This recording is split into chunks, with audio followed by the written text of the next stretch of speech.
दोस्तों जय मसीह। आप सभी का प्रभु यीशु मसीह के नाम में बहुत बहुत स्वागत है। फिर एक और बार 5 minutes bible study with pastor Daniel Raj के इस प्रोग्राम में आगे बढ़ने से पहले दोस्तों आपको याद दिला दूं, अगर आप मेरे चैनल पे पहली बार हैं और आपने अभी तक सब्सक्राइब नहीं किया है, वो इसलिए करना है के लिए मैं कह रहा हूं क्योंकि मैं बहुत सारे टॉपिक पे, बहुत सारे विषय पे बात करने जा रहा हूं। और अगर आप सीखना चाहते हैं सब्सक्राइब कर लीजिए। और आपको करना क्या है, मैं उसकी प्रोसेस बताता हूँ। सबसे पहले आपको डैनियल राज के चैनल पर जाना है, यानी कि मेरे चैनल पर जाना है और आपको आइकन बेल प्रेस करना है। जैसे ही आप करोगे, यूट्यूब वाले मैं जब भी मैसेजेस अपलोड करता हूँ ये आपको एक नोटिफिकेशन भेजेंगे कि मेरा जो है कोई नया मैसेज या वीडियो अपलोड हुआ है। आप उसको देख सकते हैं, सीख सकते हैं और प्रभु में मजबूत हो सकते हैं। आपको मैं ये भी याद दिला दूँ कि डैनियल राज यूट्यूब चैनल से पैसे नहीं कमाता। साथ ही साथ फेसबुक के ऊपर मैं आता हूँ दोस्तों, और वहाँ है डैनियल राज पेज से। और आपको करना क्या है, क्योंकि मैं यहाँ से लाइव आता हूँ, अगर आप देखना चाहें आपको ये थंब प्रेस करना है। और जैसे ही आप थंब प्रेस करोगे ऑटोमेटिकली आप मेरे मित्र बन जाओगे। और मैं रिक्वेस्ट करता हूँ कि ये दोनों चीज़ को आप फॉलो करें, क्योंकि मैं यहाँ दोनों से आपको जो है प्रभु के वचन बांटता हूँ ना। मसीह मंथन बैठक व्हाट्सएप ग्रुप, जो कि गलत शिक्षाओं के प्रति एक मुहिम हमने शुरू करी है, और मैं चाहता हूँ कि मैं आपको इसमें जोड़ूँ, क्योंकि 22वीं पीढ़ी, अगर यीशु के आने में देरी होती है तो 22वीं पीढ़ी को हम जो है साफ सुथरा मसीह जीवन दे सकें और उन्हें प्रभु के राज्य में मजबूत कर सके। उसके लिए आपको करना क्या है, इनमें से किसी एक नंबर पे कॉल करना है और उन्हें रिक्वेस्ट करना है कि आपको व्हाट्सएप ग्रुप में ज्वाइन करें। याद रखिए, समय सीमा कॉल करने की सुबह 10 से रात को 9 बजे तक ही है, उसके बाद आपको कॉल नहीं करना है ना। अगर ये लोग कॉल नहीं उठाते हैं, आपको एक ही चीज़ करना है, आपको इनके मैसेज बॉक्स में एक मैसेज ड्रॉप करना है कि वो फिर आपको कॉल बैक कर सकेंगे और आपको ग्रुप में ज्वाइन कर सकेंगे ना। दोस्तों 2 स्लाइड आपको दिखाना बहुत इंपॉर्टेंट है।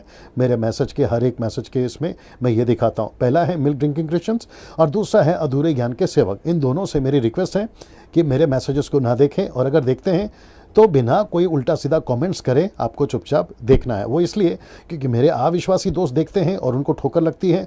और ऐसे कई कंप्लेंट्स मेरे पास में आए हैं कि आप लोग के आपस में क्रिश्चियनिटी में अगर इतना गड़बड़ है तो फिर हम विश्वास में कैसे आएंगे। तो उन सभी के लिए अवॉइड करने के लिए मेरा एक बेस्ट तरीका है, अगर देखना है तो चुपचाप से देखें। ये देख रहे हैं आप, चुपचाप से देखें बिना कोई उल्टा सीधा कमेंट्स करें। अगर आप ऐसा नहीं करते हो, मेरी बातों को नहीं समझते हो, तो 2 चीज़ आपके साथ होगी, या तो आपको रिमूव किया जाएगा या तो आपको ब्लॉक किया जाएगा। अगर आप बचना चाहते हो उन दोनों से तो उल्टा सीधा कमेंट्स ना करें। चलिए दोस्तों, आज का विषय बड़ा इंटरेस्टिंग है, दिलचस्प है, खूब मज़ा आएगा और आपको प्रभु से प्यार हो जाएगा, वचन से प्यार हो जाएगा, ये तो मैं आपको गारंटी देता हूँ ना। मेरा मैसेज बनाने का मकसद, मैं भले ही आपका पास्टर नहीं हूँ, आपका मेंटर नहीं हूँ, मैं एक राह चलता जैसे जॉन द बैप्टिस्ट या फिलिप जिसने सड़क पे चलते चलते लोगों को प्रचार किया, मैं अपने आप को उसमें गिनती करता हूँ। ठीक है ना। ना आपको ऐसा लगता होगा कि डैनियल भाई आप हमारे पास्टर नहीं हैं, क्योंकि हमारा पास्टर जो है हम उसी से बेहतर सीखना चाहेंगे, तो मैं आपकी गलतफहमी निकाल देता हूँ। परमेश्वर किसी से भी बात कर सकता है आपके लिए। आपके पास्टर से बात कर सकता है, आपके चर्च के मेंबर से बात कर सकता है, फेसबुक से बात कर सकता है, यूट्यूब से बात कर सकता है, आपको जहाँ से चाहे वहाँ से बात कर सकता है। क्योंकि इतिहास गवाह है, बाइबल के ज़माने में भी और आज भी कई लोगों को परमेश्वर अपने तरीके से बात करता है। तो ये नहीं सोचना कि मैं आपके लिए अनजान हूँ, मैं आप ही के परमेश्वर का बेटा हूँ, आप ही के परमेश्वर का एक दास हूँ। हम सब एक कलीसिया हैं, हम सब यीशु की देह हैं और आपस में हम भाई बहन हैं। इसलिए आप जब मुझे सुनते हैं, खैर मैं उन लोगों की बात कर रहा हूँ जिनका कॉन्सेप्ट अलग है, माइंड सेटअप अलग होता है देखते वक्त में, मैं उनकी कॉन्सेप्ट क्लियर कर रहा हूँ। ऐसा नहीं सोचना कि मैं कोई अनजान व्यक्ति हूँ। हम सब परमेश्वर के बच्चे हैं, आपस में हम सब एक ही पिता के परमेश्वर के बच्चे हैं, ये दिमाग में रखिएगा। चलिए इस बात को बताते हुए यहाँ से आगे बढ़ना चाहूँगा। आज का विषय है यह, जो कि कहता है कि एमाउस गाँव के 2 पुरुष। मैं रिपीट कर देता हूँ, एमाउस गाँव के 2 पुरुष। ना इनसे आज हम एक बात को सीखेंगे, इसलिए मैंने ये रखा है कि इन दो लोगों से हम एक बात को सीखेंगे। वो कौन सी एक बात है मैं बताने जा रहा हूं। उसके पहले ये वचन पढ़ लेते हैं। लूका की किताब 24 का 13 से 14 लिखा है कि देखो उसी दिन उनमें से 2 जन एमाउस नाम एक गांव को जा रहे थे, जो यरूशलेम से कोई 7 मील की दूरी पर था, और वे इन सब बातों पर जो हुई थी आपस में बातचीत करते हुए जा रहे थे। कौन सी बात हुई थी मैं आपको बताता हूं। पहले ये चित्र देख लीजिए। ये चित्र मैं आपकी मदद के लिए डालता हूँ, हूबहू ऐसा ही हुआ होगा ऐसा कोई गारंटी मैं नहीं दे रहा हूँ, लेकिन मदद के लिए, क्योंकि इमेजेस जो है ना वो दिमाग को खोल देते हैं और आपको समझने में मदद करेंगे। लिखा है, कौन सी बातों की चर्चा कर रही थी मैं आपके बीच में बताने जा रहा हूँ, लेकिन लूका का 24 का 15 भी पढ़ लेते हैं। लिखा है कि जब वे आपस में बातचीत और पूछताछ कर रहे थे, किस बातों को मैं बताऊंगा, तो यीशु आप पास आकर उनके साथ में हो लिया। ये ऐसा है मानो दो लोग चल रहे हैं, अचानक से यीशु आते हैं और उनके साथ में कन्वर्सेशन या हाय हेलो होता है, और वो 7 किलोमीटर का रास्ता है और वो जाना चाहते हैं, और ऐसा बातचीत करते करते यीशु मसीह उनके साथ में चलते। ना लिखा है कि वो कुछ बातों पे चर्चा कर रहे थे। तो कौन सी बातों पे चर्चा कर रहे थे कि एक व्यक्ति जिसका नाम है यीशु, नासरत का यीशु, बड़ा धर्मी था, भविष्यवक्ता था, और इन दोनों को आशा थी, वचन अगर आप पढ़ोगे, इन दोनों को आशा थी कि जगत का उद्धारकर्ता मसीहा जिसका यहूदी लोग वेट कर रहे हैं वो वही होगा। लेकिन इनको ताज्जुब ये हुआ कि वो मर गया, और इनको आश्चर्य भी ये हो रहा है कि किसी महिला ने जिसका नाम है मैरी मैगदलीन, उसने यीशु को जीवित होते हुए देखा, स्वर्गदूतों को देखा, स्वर्गदूतों की घटना को देखा, और उन्होंने कहा कि जीवित को मुर्दों में क्यों ढूंढ रहे हो। ये सारी बातों को ऐसे आपस में चर्चा करते करते वो जा रहे ना। मेरी दिलचस्पी और मुझे ये इंटरेस्टिंग पार्ट इसलिए लगा और मैंने आपके बीच में इसलिए रखा क्योंकि इन दोनों से, यानी कि इमाउस के दो लोगों से हम एक बात को सीख सकते हैं। वो कौन सी बात है मैं आपके बीच में रखने जा रहा हूँ। लेकिन दिलचस्प एक और बात है कि यीशु को इन दोनों से मिलने की इतनी ज़्यादा तड़प या इतनी दिलचस्पी क्यों लगी, इसके बजाय कि यीशु चेलों से मिल सकता था, उनको काउंसलिंग कर सकता था, नहीं। लेकिन यहाँ पे यीशु मसीह आज मुझे और आपको 21वीं सदी की मॉडर्न चर्चेस को या मुझको और आपको एक अद्भुत चीज़ सिखाने जा रहा है। इसलिए मैंने ये टॉपिक में डाल दिया है कि दोनों से हम एक बात को सीखेंगे। कौन सा है मैं अभी आपके बीच में रखने जा रहा हूँ। सो यहाँ तक आपको समझ में आ गया कि इमाउस के दो लोगों को यीशु मसीह आपस में मिलते हैं, उनसे बात करते हैं, और जर्नी सफ़र जो है उनके साथ में चलती है। और याद रखो 7 किलोमीटर का सफ़र है। मुझे ऐसा लगता है कि 7 किलोमीटर चल चलकर उन दिनों में कम से कम 2 घंटा तो लगा होगा। तो इन 2 घंटों में यीशु मसीह इनसे बात करते हैं, और वो एक चीज़ क्या है जो उठकर आएगी और आपको सिखाना चाहूँगा। आइए देखते हैं वो क्या है। तो इसको पहले पढ़ लेते हैं। लूका की किताब उसका 24 का 28 लिखा है, इतने में वे उस गांव के पास पहुंचे जहां वे जा रहे थे, और उसके ढंग से, किसके ढंग से, यीशु के ढंग से ऐसा जान पड़ा कि वो आगे बढ़ना चाहता है। मतलब गांव आ गया है, अब आपको बाय बाय या फिर नमस्ते, हम जो है आगे जा रहे हैं, ऐसा वो कर ही रहा था। उनको, किनको, दोनों को पता चला, इन दोनों को पता चला कि यीशु आगे बढ़ रहा है। तब तक तो उनको खैर पता नहीं था कि यीशु है, लेकिन वो चाह रहे थे कि ये रुक जाए। अब इसको देखिए वचन 29 को, वो कहते हैं परंतु उन्होंने ये कहकर उसे रोका।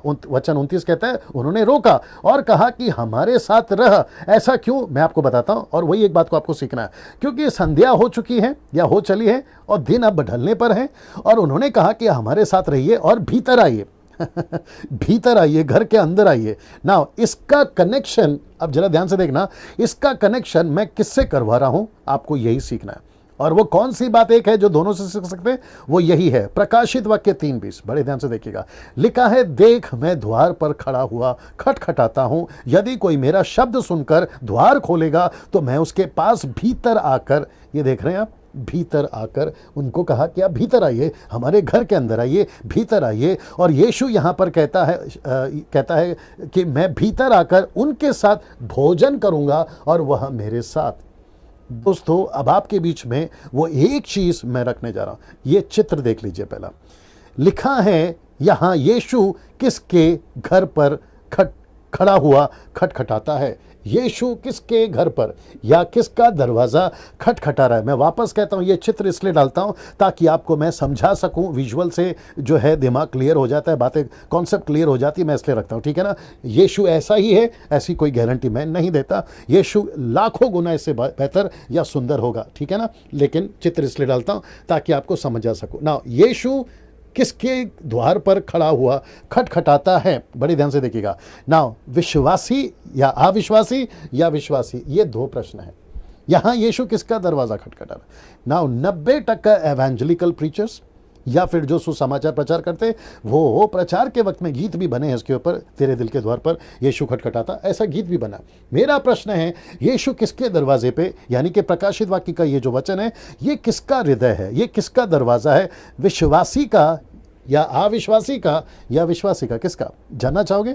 जी दोस्तों, यीशु विश्वासी का दरवाजा खटखटा रहा है। विश्वासी वह जिसका उद्धार हो चुका है, विश्वासी वह जिसने नया जन्म पा लिया है। तो मेरा प्रश्न है कि प्रकाशित वाक्य की किताब जो कि 7 कलीसियाओं को बताता है, ये आखिरी कलीसिया है, उसका दरवाज़ा क्यों खटखटा रहा है? और यीशु मसीह खुद यूहन्ना से बोलकर ये लिखवा रहे और ये संदेश या पैगाम वो हम तक पहुंचा रहे। ऐसा क्या कारण है कि यीशु विश्वासी का दरवाज़ा खटखटा रहा है? विश्वासी का दरवाज़ा से मेरा मतलब है यीशु उनके हृदय का दरवाज़ा खटखटा रहा है ना। इसको देखिए, इम्माउस गांव के इन 2 पुरुषों से वो कौन सी एक बात है जो आज हम सीख सकते हैं? यीशु को अपने हृदय के घर में लाना। मैं रिपीट करता हूं, यीशु को अपने हृदय के घर में लाना। क्योंकि चेलों ने कहा था, इम्माउस के क्षमा करें, इम्माउस के 2 रास्तों में कहा था, आप हमारे साथ में अंदर आइए। ये देखिए, आप हमारे साथ में अंदर आइए, ये वाला वचन 29, आप हमारे साथ में भीतर आइए। भीतर क्यों, मैं अब वो भी रखूंगा, भीतर क्यों, लेकिन इसका कनेक्शन प्रकाशित वाक्य 3:20 से इसलिए है क्योंकि यीशु चाहता है कि मैं विश्वासियों के अंदर आऊं। याद रखो, विश्वासी, कलीसिया की बात हो रही है। मेरा मकसद क्या है वीडियो बनाने के पीछे? मैं आपको शुरुआत में क्या कहा था कि हम पूरे भारत में सही शिक्षा के साथ मसीहों को जोड़ना चाहते हैं। मैं उसी कड़ी में ये प्रचार को कर रहा हूं। बड़ा अद्भुत है, आखिर तक बने रहिएगा। इम्माउस के गांव में इन 2 पुरुषों से वो कौन सी एक बात सीख सकते हैं? ये वाली। क्या लिखा है? यीशु को अपने हृदय के घर में लाना। अब इसको देखिए, क्यों? जी दोस्तों, ये प्रश्न है, क्यों यीशु आपके हृदय के दरवाजे को क्यों खटखटा रहा है? ये क्यों खटखटा रहा है? यीशु आपके हृदय में क्यों आना चाहता है जबकि आपका उद्धार हो गया है? यीशु कह सकता था कि चलो तुम्हारा उद्धार हो गया, जब मर जाओगे तो मेरे पास आई जाओगे। लेकिन यहां पर यीशु मसीह आपके हृदय का दरवाजा क्यों खटखटा रहा है? इसलिए मैंने यहां पर प्रश्न डाल दिया है, क्यों? ये आपको सीखना है और यही वजह है जो इम्माउस के 2 लोगों से हम यही सीख सकते हैं। अब आपके बीच में रखने जा रहा हूं, इसका जवाब है ये वचन। कौन सा वचन? लूका की किताब उसका 24 का 25। आइए देखते हैं। मैं वापस कहता हूं, जवाब है ये वचन, लूका की किताब उसका 24 का 25। तब उसने उनसे कहा, हे निर्बुद्धियों और भविष्यवक्ताओं की सब बातों पर विश्वास करने में मंदमतियों।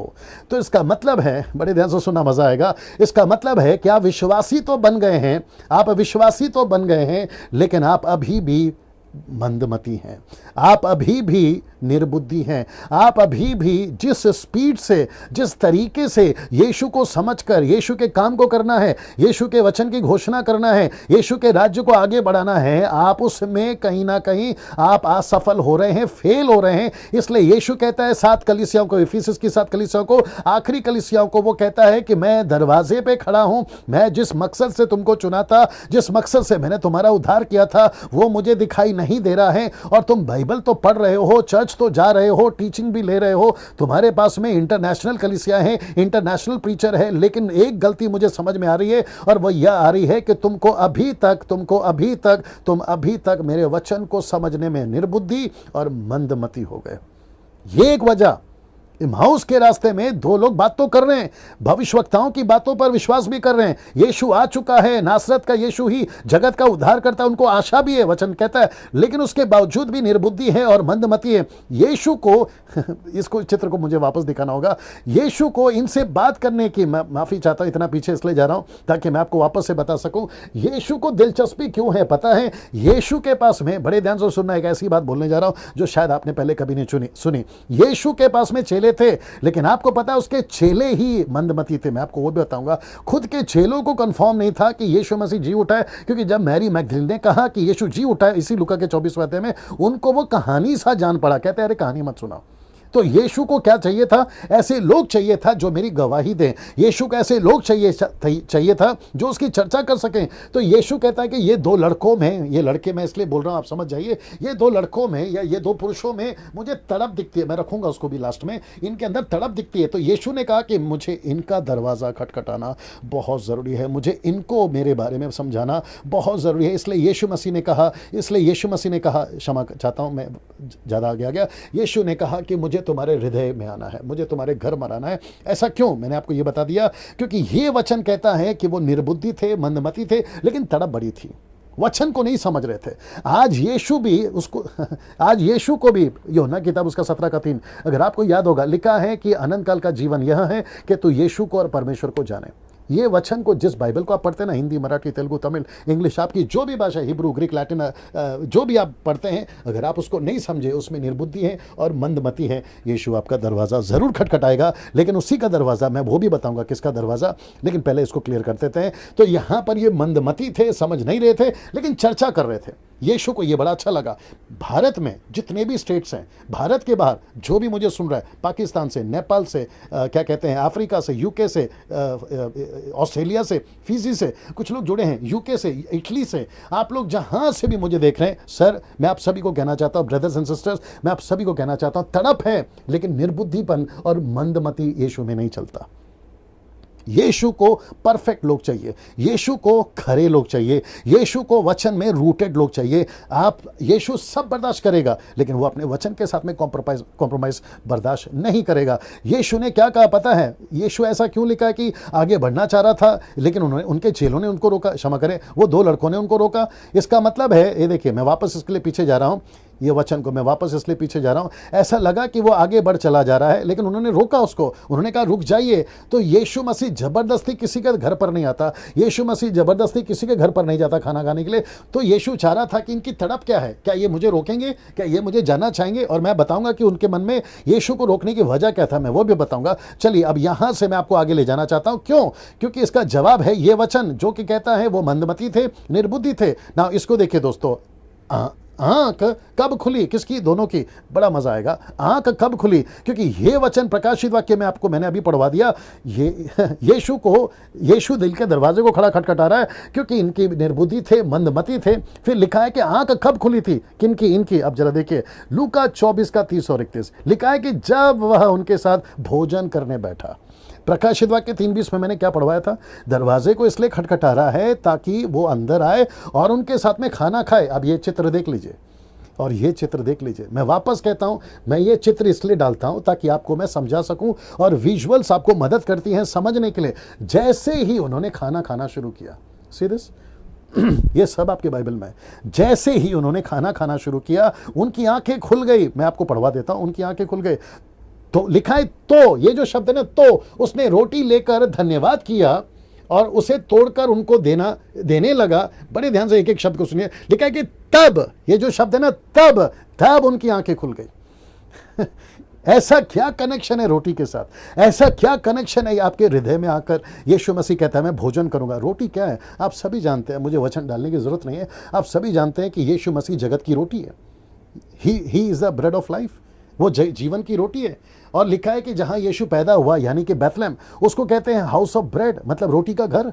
तो यीशु मसीह ने जैसे उनके, और रोटी किसको दर्शाता है दोस्तों? वचन को। यहां पर लिखा है कि तब उनकी आंखें खुल गई। तो कब आंखें खुल गई? ये देखिए, चित्र को वापस दिखा देता हूं। जब उनकी आंखें खुली, कब उनकी आंखें खुली? जब भोजन खाया। तो इसका मतलब है यीशु चाहता है कि जिस वचन को तुम खा रहे हो, जिस वचन को तुम पढ़ रहे हो, जिस वचन को तुम सीख रहे हो, पास्टर से, देश से, विदेश से, लेकिन उसको समझ नहीं रहे हो, वो तब तक नहीं समझोगे जब तक मैं तुम्हारे अंदर नहीं आऊंगा। जब तक मैं तुम्हारे अंदर नहीं आऊंगा, जब तक मुझे तुम अपने घर के अंदर नहीं बिठाओगे, और साथ में जब तक हम दोनों नहीं खाएंगे। आप वचन को पढ़िए, यीशु को पूछे। यीशु मसीह ने पवित्र आत्मा को दिया ताकि आपको वचन समझा सके। तो यीशु कहता है कि मेरा अंदर आना जरूरी है, मुझे तुम्हारे अंदर रहना जरूरी है, ताकि जब तुम वचन को पढ़ते हो तो मैं तुमको समझा सकूं। अब इसको देखिए, यीशु के चेलों के साथ में भी एग्जैक्टली यही हुआ। मैं एग्जाम्पल के तौर पे रख रहा हूं। लूका की किताब 24 का 41 लिखा है कि जब आनंद के मारे उनको प्रतीति ना हुई, किसको? चेलों को। मैं चित्र दिखाऊंगा। जब आनंद के मारे उनको प्रतीति ना हुई और आश्चर्य करते थे, तो उसने उनसे पूछा, क्या यहां तुम्हारे पास कुछ भोजन है? यीशु पूछ रहे हैं, ये है पतरस, आप हैं यीशु पूछ रहे हैं क्या तुम्हारे पास में खाना है? और मैं आपको ये भी याद दिला दूं कि वो 2 लड़के भी यहीं पर है, इमाउस के हैं, वो 2 लड़के भी यहीं पर है। यीशु का आपके अंदर आना, यीशु का आपके साथ खाना खाना, यीशु का आपको समझाना, कनेक्शन देखिए क्या है। ऐसा मैं इसलिए कह रहा हूं कि यीशु के चेलों के साथ में भी यही घटना घटी। तो इसका मतलब है जैसे ही उन्होंने कहा कि जी हाँ, वचन पढ़वा देता हूं, 24 का 42-45 कहता है, उन्होंने उसे भूनी मछली का टुकड़ा दिया और उसने लेकर उसके सामने खाया। तब उसने पवित्र शास्त्र भूजने के लिए उनकी समझ खोल दी। आप देख रहे हैं, खाने का पवित्र शास्त्र से कनेक्शन है। एमाउस के दो लड़कों के साथ में भी या पुरुषों के साथ में भी, हमारे घर पर आइए, हम साथ में खाना खाएंगे, और जब रोटी तोड़ी तब उनकी आंख खुली। तो इसका मतलब है यीशु चाहता है कि आपके वो अंदर आए, पहली बात। फिर वो चाहता है कि जो वचन है तुम्हारे लिए मैंने लाया है उसको तुम खाओ, और हम जब तक साथ में नहीं खाएंगे तुम्हारी आंख नहीं खुलेगी। मतलब है यीशु ने आपको वचन समझाना बहुत जरूरी है। लिखा है कि तो हमने क्या सीखा इस पूरे घटना से? यीशु आपके अंदर क्यों आना चाहता है? ताकि आपको वचन में मजबूत कर सके। मैं वापस कहता हूं कि यीशु आपके अंदर क्यों आना चाहता है? ताकि आपको जो है वो मजबूत कर सके ना, ताकि आप वचन में मंदमती ना हो ना। दोस्तों, अब अंत में एक बात आपके बीच में रखने जा रहा हूं जो बहुत इंटरेस्टिंग है। वह है अंत में यीशु सबका द्वार नहीं खटखटाता। जी दोस्तों, आपने बिल्कुल ठीक सुना, यीशु सबका द्वार नहीं खटखटाता। मैं वापस कहता हूं कि मैं चित्र इसलिए डाला हूं ताकि आपको समझा सकूं। आपके बीच में ये जो प्रश्न है या बात है ये बहुत इंपॉर्टेंट है। यीशु सबका दरवाजा नहीं खटखटाता, फिर पास्टर डैनियल वो किसका दरवाजा खटखटाता? आज पूरी दुनिया में मैं समझता हूं करोड़ों मसीह लोग हैं, डिनोमिनेशन से विश्वासी भाई बहन है, सेवक हैं। यीशु सबका दरवाजा नहीं खटखटाता, ये मेरा स्टेटमेंट है। मैं बताता हूं क्यों। इसको देखिए, लूका की किताब 24:32 लिखा है, उन्होंने आपस में कहा। कब? जब यीशु मसीह वहां से गायब हो गए थे, उनकी आंखों से ओझल हो गए थे। लिखा है कि आपस में कहा, जब वह मार्ग में हमसे बातें करता था तो पवित्र शास्त्र का अर्थ हमें समझाता था, तो क्या हमारे मन में उत्तेजना ना उत्पन्न हुई? तो यीशु यीशु किसके लिए दरवाजा खटखटाता है और किसका दरवाजा खटखटाता है? जिसके मन में उत्तेजना पैदा होती है वचन को जानने की, यीशु उसी का दरवाजा खटखटाता है। दोस्तों, मैं चाहता हूं कि आपके बीच में ये बात को फिर से रखूं, ये बात को मैं फिर से रखूं। यीशु किसका दरवाजा खटखटाता है? यीशु किसके दरवाजे के पास आकर खटखटाता है? उसी का जिसका हृदय वचन के लिए तड़पता है, बेचैन होता है, जो वचन के लिए भूखा प्यासा होता है। यीशु आज पूरे भारत की, आज का ये वीडियो देखते वक्त में मैं उन सभी जवान लड़कों को, लड़कियों को, सेवकों को, विश्वासियों को, भारत के बाहर जहां से भी आप सुन रहे हैं, मैं उन सभी को कहना चाहता हूं कि सर, क्या ऐसी तड़प जैसे इमाउस के दो लड़कों में थी, जैसे चेलों के अंदर थी, यीशु मसीह उन्हीं का दरवाजा क्यों खटखटाया? यीशु उन्हीं के साथ में क्यों हो लिया? अब आपको पता चल ही गया होगा। आज ऐसी तड़प अगर आपके अंदर है, डंके की चोट पे बोलता हूं, वो आपका हृदय का दरवाजा भी खटखटाएगा। आपको समझना बहुत जरूरी है। मैंने आपको मेरे पिछले वीडियो में कहा था, डैनियल राज जिसको आप सुनते हैं, ये 5वीं क्लास 3 बार फेल है। मेरी पढ़ाई उतरी नहीं है, लेकिन मेरे अंदर तड़प है, और प्रभु कहता है कि बेटा, तेरे अंदर तड़प है, मैं अंदर आऊंगा, दरवाजा खटखटाऊंगा। अगर तू मेरी आवाज़ सुनेगा, खोलना चाहेगा और अंदर मुझे लेगा, हम दोनों बैठेंगे, साथ में खाना खाएंगे, और उसके बाद जो मजबूती आएगी तेरे अंदर, आपके अंदर, मेरे अंदर, तब हम ऐसे सभी लोगों को मुंह तोड़ जवाब दे पाएंगे जो यीशु मसीह के विरोध में बातें करते हैं, वचन के खिलाफ बातें करते हैं। बहुत सारे ग्रुप्स आजकल खड़े हो रहे हैं, हम उनके सामने मजबूती से खड़े होंगे और यीशु मसीह की घोषणा कर पाएंगे। अगले वीडियो के साथ में फिर आपसे मुलाकात होगी, तब तक के लिए जय मसीह। प्रभु आपको बहुत आशीष दे।